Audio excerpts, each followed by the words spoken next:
તમે ક્યારે એવા કોઈ શિખર વિશે વિચાર્યું છે જેની ઊંચાઈ માત્ર મીટરમાં નહીં પણ લોકોની આસ્થામાં મપાતી હોય? ગુજરાતમાં આવેલો ગિરનાર પર્વત એ કાંઈ એક ભૌગોલિક સ્થાન નથી. એ તો એક એવું તીર્થ છે જ્યાં શ્રદ્ધા, ઇતિહાસ અને થોડું રહસ્ય બધું એકબીજામાં ભળી જાય છે. જો આ એક જ વાક્ય છે ને એ ગિરનારનો આખો સાર કહી દે છે. અહીંયા જે કોઈ પણ આવે છે એનું દરેક પગલું એ માત્ર પર્વત પરનું ચઢાણ નથી હોતું, પણ પોતાની અંદર રહેલી શક્તિ અને આસ્થા સાથેનો એક સંવાદ હોય છે. તો ચાલો આપણે આ પવિત્ર યાત્રાને થોડી ઊંડાણથી સમજવાનો પ્રયત્ન કરીએ. જૂનાગઢની ધરતી પર સદીઓથી જે અડીખમ ઊભો છે એ ગિરનાર એ માત્ર પથ્થરોનો પહાડ નથી, પણ જાણે આધ્યાત્મિકતાનો જીવંત ઇતિહાસ છે. હજારો વર્ષોથી આ પવિત્ર જગ્યા ઋષિમુનિઓ અને સાધકો માટે તપ અને ધ્યાનનું મુખ્ય કેન્દ્ર રહી છે. એટલે જ તો કહેવાય છે કે ગિરનારને સમજવો હોય ને તો એને ખાલી આંખોથી નહીં પણ દિલથી જોવો પડે. આ એક એવી જગ્યા છે જ્યાં ઇતિહાસના પાના અને આસ્થાના મંત્રો એકસાથે ગુંજે છે. અને એની હવામાં એક એવું રહસ્ય છે જે સહેલાઈથી પકડમાં નથી આવતું. તો ચાલો હવે વાત કરીએ એ અનુભવની જે આ પર્વતને સાચા અર્થમાં જીવંત બનાવે છે. ગિરનારનું ચઢાણ એ કોઈ સહેલી વાત નથી. એ શારીરિક અને આધ્યાત્મિક એમ બંને રીતે એક કસોટી જેવું છે. પણ હા, એનો અંત ખૂબ જ શાંતિ આપનારો હોય છે. તમે આને કોઈ સામાન્ય ટ્રેકિંગ તો કહી જ ન શકો. ના, બિલકુલ નહીં. આ તો એક આધ્યાત્મિક મેરેથોન છે જે તમારા શરીરની તાકાત કરતાં પણ વધારે તમારા મનની શ્રદ્ધાને ચકાસે છે. 10,000 કરતાં પણ વધારે. વિચારો તો ખરા, છેક શિખર સુધી પહોંચવા માટે આટલા બધા પગથિયા ચડવા પડે છે. આ ખાલી એક આંકડો નથી, પણ લોકોના સમર્પણ અને સંકલ્પનું જીવંત પ્રતીક છે.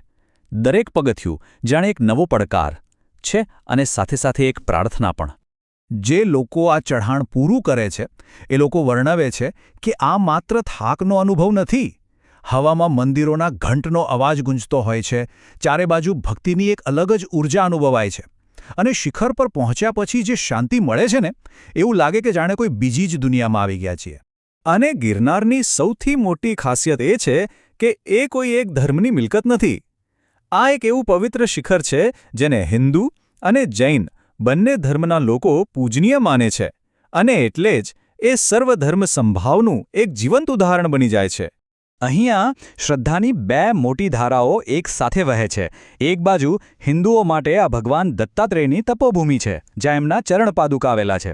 તો બીજી બાજુ જૈન ધર્મના અનુયાયીઓ માટે આ એમના 22મા તીર્થંકરની નિર્વાણભૂમિ છે. ખાસ કરીને જૈન ધર્મ માટે તો ગિરનારનું મહત્વ એટલું બધું છે કે એને શબ્દોમાં વર્ણવવું મુશ્કેલ છે. એમના માટે આ પર્વત માત્ર પથ્થરોનો સમૂહ નથી, પણ આસ્થાનું સર્વોચ્ચ શિખર છે જે સીધું જ ભગવાન નેમિનાથ સાથે જોડાયેલું છે.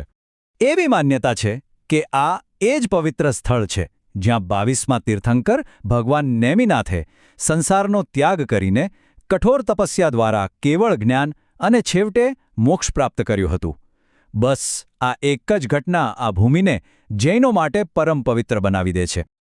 પણ વાત અહીં પૂરી નથી થતી.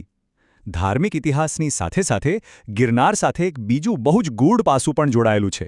એક એવી રહસ્યમય ઊર્જા જેનો અનુભવ અહીં આવનારા ઘણા લોકોએ કર્યો છે, પણ એને શબ્દોમાં સમજાવવું લગભગ અશક્ય છે.